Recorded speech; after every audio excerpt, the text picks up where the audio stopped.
Hello मेरे बच्चों, आप सभी का स्वागत है हमारे YouTube channel Antish online classes पे। आज का हमारा जो क्लास 10th चैप्टर हमारा है लाइफ प्रोसेस यानी कि जैव प्रक्रम। और क्लास 10th और सब्जेक्ट का नाम है हमारे पास जीव विज्ञान में हम लोग स्टार्ट करने वाले हैं न्यू चैप्टर्स क्लास 10th के लिए जैव प्रक्रम। तो हम लोग सबसे पहले जानेंगे जैव प्रक्रम क्या होता है। तो वे सभी प्रक्रम जो संयुक्त रूप से जीव के अनुरक्षण का कार्य करते हैं उससे हम लोग जैव प्रक्रम कहते हैं। जैव प्रक्रम, जैव का मतलब होता है जैसे कि सजीव, और प्रक्रम का मतलब है प्रक्रिया, यानी कि सजीव में होने वाले प्रक्रिया को हम लोग जैव प्रक्रम कहते हैं। इतना सिंपल है जैव प्रक्रम का परिभाषा। तो उसका परिभाषा है जैव प्रक्रम किसे कहते हैं। वे सभी प्रक्रम जो संयुक्त रूप से जीव के अनुरक्षण का कार्य करते हैं उससे हम लोग जैव प्रक्रम करते हैं। अनुरक्षण का मतलब होता है कि अगर हमारा कोई कोशिका है, एक कोशिका अगर क्षतिग्रस्त हो जाता है तो उसके स्थान पर नई कोशिका का निर्माण होता है, और उसी का कोशिका का नया निर्माण होता है। तो इसीलिए यानी कि अनुरक्षण यानी कि मेंटेनेंस का काम करता है, उसे हम लोग जैव प्रक्रम कहते हैं।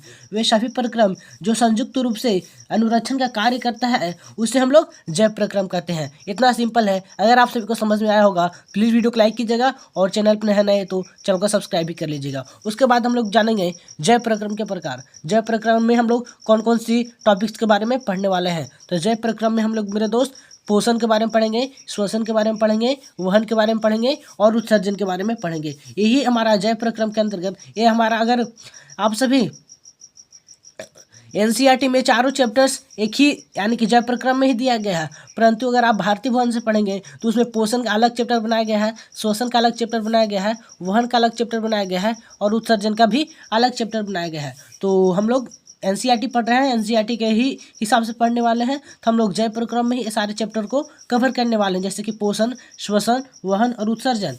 उसके बाद हम लोग बात करते हैं, अगर हम सबसे पहला जो चैप्टर है हमारा पोषण का स्टार्ट करते हैं।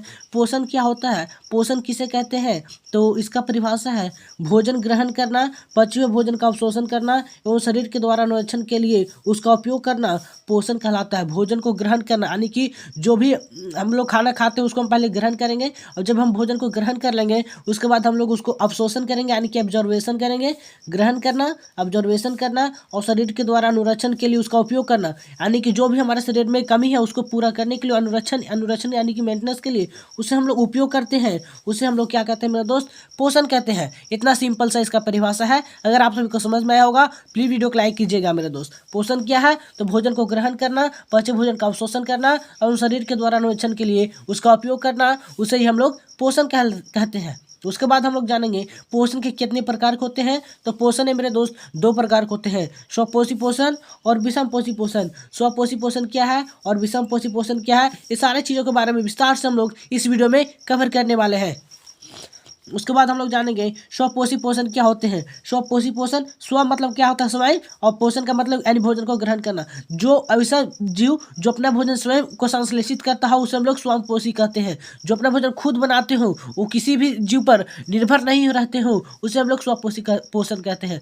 तो आप में से बहुत से स्टूडेंट होंगे वो बोलेंगे मैं तो अपने खाना खुद बनाता हूँ, मैं किचन में जाऊँगा और किचन में जाने के बाद मैगी को बनाऊँगा, तो ये मेरा स्वपोषी पोषण होगा। तो नहीं मेरा दोस्त, ये हमारा स्वपोषी पोषण नहीं है। जो आप मैगी बना रहे हैं वो किसी न किसी पौधों से प्राप्त किया गया, और वो पौधा के हम लोग पौधों पर निर्भर है, तो इसलिए हम लोग विषम पोषी के अंतर्गत आते हैं। तो स्वपोषी पोषण क्या होता है मेरा दोस्त, पोषण का वह तरीका जिसमें जीव अपने आसपास के वातावरण में उपस्थित सरल अजैव पदार्थ, जैसे कि अजैव पदार्थ यानी कार्बन डाइऑक्साइड, पानी और सूर्य का प्रकाश से अपना भोजन स्वयं बनाता हो, उसे हम लोग स्वपोषी पोषण कहते हैं। स्वपोषी पोषण क्या होता है मेरे दोस्त, पोषण का वह तरीका जिसमें जीव जो होते हैं अपने आसपास के वातावरण में जो भी चीज उपस्थित है सरल अजैव पदार्थ का मतलब कार्बन डाइऑक्साइड, पानी और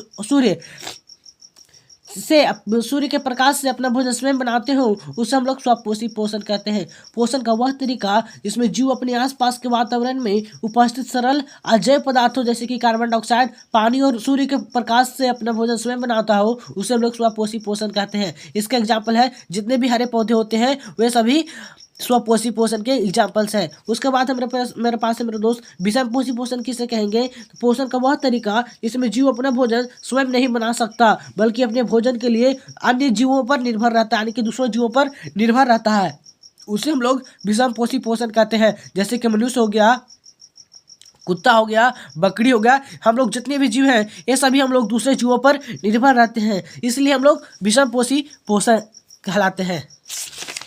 उसके बाद है मेरे दोस्त इसके एग्जाम्पल्स आप देख सकते हैं। विषमपोषी पोषण का मानव हो गया और अन्य जितने भी जीव हैं वो सभी विषमपोषी पोषण का एग्जाम्पल्स है। उसके बाद हम लोग पढ़ेंगे इस चैप्टर में प्रकाश संश्लेषण। यह वह प्रक्रम है, स्वप्रकाश संश्लेषण क्या होता है? यह वह प्रक्रम है जिसमें स्वपोषी बाहर के लिए हुए पदार्थों को ऊर्जा में संचित रूप में परिवर्तित कर देता है। यह वह प्रक्रिया जिसमें स्वपोषी जो होते हैं यानी कि हरे पादप जो होते हैं बाहर से लिए हुए पदार्थों को ऊर्जा में संचित के रूप में परिवर्तित कर देता है, उसे हम लोग प्रकाश संश्लेषण कहते हैं। ये पदार्थ कार्बन डाइऑक्साइड तथा जल के रूप में लिए जाते हैं। ये पदार्थ किसी जो हरे पौधे होते हैं वो कार्बन डाइऑक्साइड और जल के रूप में लिए जाते हैं, जो सूर्य के प्रकाश तथा क्लोरोफिल की उपस्थिति में कार्बोहाइड्रेट में परिवर्तित कर दिए जाते हैं। ये पदार्थ जो होते हैं मेरे दोस्त, कार्बन जो हरे पादप होते हैं वे कार्बन डाइऑक्साइड, प्रकाश और क्लोरोफिल की उपस्थिति में कार्बोहाइड्रेट का निर्माण करते हैं, यानी कि कार्बोहाइड्रेट में परिवर्तित हो जाते हैं। इसके एग्जाम्पल यहाँ पर एक इक्वेशन भी दिया हुआ समीकरण, जैसे कि 6 कार्बन डाइऑक्साइड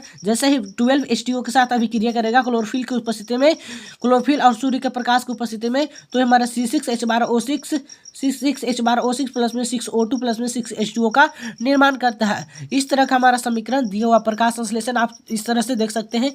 यह वह प्रक्रम है जिसमें स्वपोषी बाहर के लिए हुए पदार्थों को ऊर्जा के रूप में बाहर से लिए हुए पदार्थों को ऊर्जा के रूप में संचित, बाहर से लिया हुआ पदार्थ क्या हो सकता है? कार्बन डाइऑक्साइड है, सूर्य का प्रकाश है और जल है, और वो क्लोरोफिल की उपस्थिति में संचित के रूप में कर देता है। ये पदार्थ कार्बन डाइऑक्साइड जल के रूप में लिए जाते हैं, जो सूर्य के प्रकाश तथा क्लोरोफिल की उपस्थिति में कार्बोहाइड्रेट में परिवर्तित कर दिए जाते हैं। 6CO2 जैसे ही 12 H2O के साथ क्लोरोफिल और सूर्य का प्रकाश की उपस्थिति में अभिक्रिया करता है तो C6H12O6 प्लस में 6O2 प्लस में 6H2O का निर्माण होता है।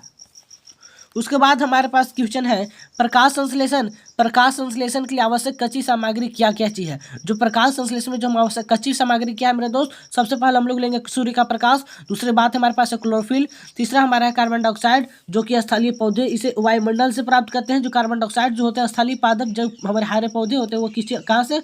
वायुमंडल से प्राप्त करते हैं। और उसके बाद है मेरे दोस्त जल, जो कि स्थलीय पौधे जो होते हैं जड़ों के द्वारा मिट्टी से जल का अवशोषण करते हैं। इसका कच्ची सामग्री क्या क्या हो गया मेरे दोस्त? प्रकाश संश्लेषण की आवश्यक कच्ची सामग्री क्या है? ये हमारा बोर्ड एग्जाम में कई बार प्रश्न पूछा जा चुका है। तो सबसे पहले हमारा सूर्य का प्रकाश हो गया, दूसरा हमारा क्लोरोफिल हो गया, तीसरा हमारा कार्बन डाइऑक्साइड हो गया और चौथा हमारा जल हो गया। ये हमारा टॉपिक खत्म होता है। अगला टॉपिक है मेरे दोस्त प्रकाश संश्लेषण के दौरान निम्नलिखित घटनाएं होती है। बहुत सारे घटनाएं होती है प्रकाश संश्लेषण के दौरान निम्नलिखित घटनाएं होती है। क्लोरोफिल के द्वारा प्रकाश ऊर्जा को अवशोषित करना, क्लोरोफिल के द्वारा प्रकाश ऊर्जा को अवशोषित किया जाता है। प्रकाश ऊर्जा को रासायनिक ऊर्जा में रूपांतरित करना तथा जल अणुओं का हाइड्रोजन तथा ऑक्सीजन में अपघटन। और फिर हमारा तीसरा पॉइंट होता है कार्बन डाइऑक्साइड तथा कार्बोहाइड्रेट की अपचयन। उसके बाद हमारा अगला टॉपिक है रंध्र क्या होते हैं। रंध्र क्या है? पत्ती की सतह पर जो सूक्ष्म छिद्र होते हैं उन्हें हम लोग रंध्र कहते हैं। जो पत्ते होते हैं, अगर आप सभी पत्ते देखोगे तो पत्ते पर ही ये हमारा, अगर मान लेते हैं ये हमारा पत्ता है, इस पर बहुत सारे छिद्र होते हैं, इसे हम लोग क्या कहते हैं? रंध्र कहते हैं। रंध्र के प्रमुख क्या कार्य होते हैं मेरे दोस्त? प्रकाश संश्लेषण के गैसों का अधिकांश प्रदान इन्हीं छिद्रों के द्वारा होता है। प्रकाश संश्लेषण के लिए गैसों का अधिकांश आदान प्रदान जो होता है इन्हीं छिद्रों के द्वारा होता है। फिर ये रंध्र का दूसरा काम होता है वाष्पोत्सर्जन प्रक्रिया में जल रंध्र के द्वारा निकल जाता है, यानी वाष्पोत्सर्जन प्रक्रिया में जल जो होते हैं वाष्प के रूप में रंध्र द्वारा निकल जाते हैं। जो वाष्पोत्सर्जन प्रक्रिया में जो जल होते हैं इस छिद्र के द्वारा वाष्प के रूप में निकल जाते हैं।